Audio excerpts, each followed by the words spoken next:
20 years ago, my bed-sharing, roof-covered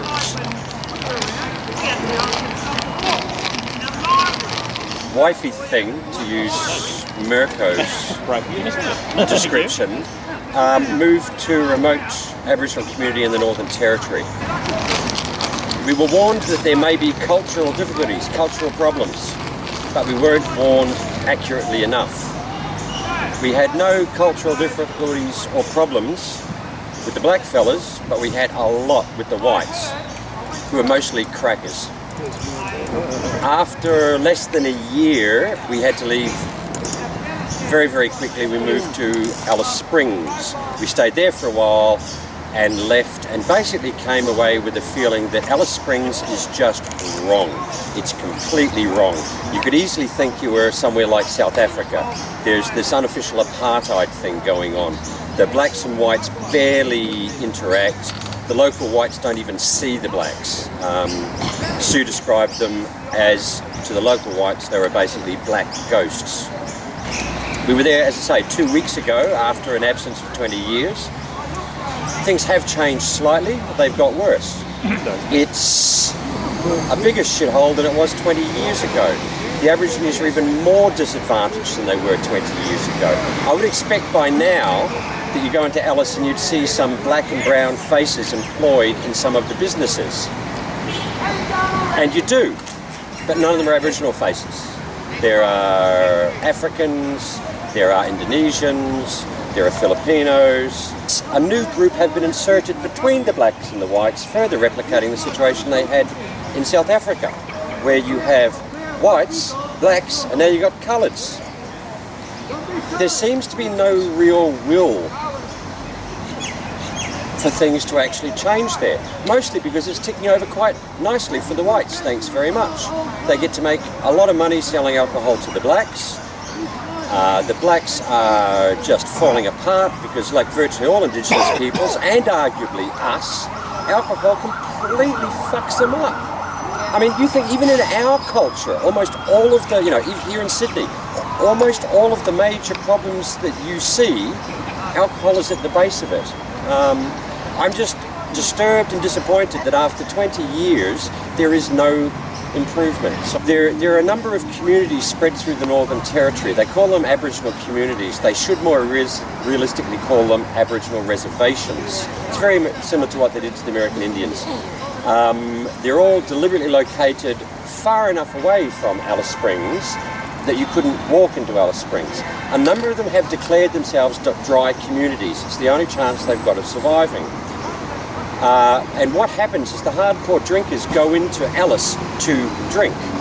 And that's why you've got such a problem in Alice Springs, is a large part of the black population there are only there to get completely shit-faced. The local whites will complain about them, they complain about their behaviour, they complain that they're an eyesore, but they're more than happy to sell them grog until they drink themselves into oblivion because it's so damn profitable. I saw something on television about how a lot of Aboriginal communities have put together what they call night patrol.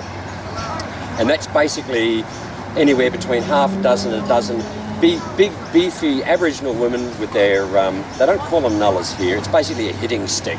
And they decided to form what was essentially, you could call it a vigilante group, or you could call it a group that was looking out for the best interests of the community, and they would challenge grog runners. Because the police couldn't do it, they would actually confront the grog runners and try and drive them out.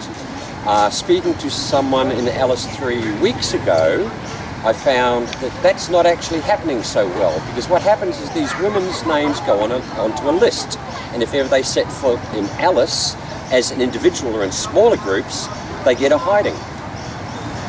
It's, let's say, the corruption is totally endemic.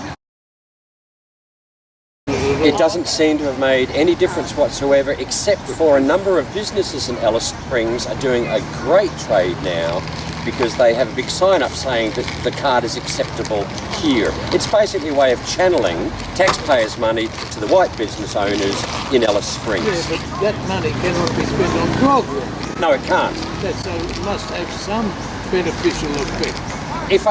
If they were complete morons, yeah. But they're not. They're not. I have my card. I'm obliged to spend it in certain places. So I buy 3 colourful dresses, which they love, absolutely love. And you sell 2 of them. And then I swap them for booze. So it's the whole thing is just completely corrupt. Anyhow, I was approached through a third party by one of the elders who was a famous Aboriginal artist, and he told me that he wanted me to teach him sacred English. And there was quite a bit of confusion about what the hell is sacred English. And over time, it became apparent what he wanted was to be taught secret English. And again, I'm confused. What the hell is secret English? But eventually it clicked what he wanted. He wanted to be taught English so that he wasn't continually being shafted. He wanted to be taught about doublespeak and weasel words, because for the Aborigines, they think they speak English, then enter into negotiation with white fellas, think they're agreeing to something, to find that what they've actually agreed to is something entirely different. They've been screwed over. The only thing that's going to make a difference is to genuinely try and educate the Aborigines in use of English culture. The government in the territory and at the federal level are basically looking after the vested interests of the white fellas.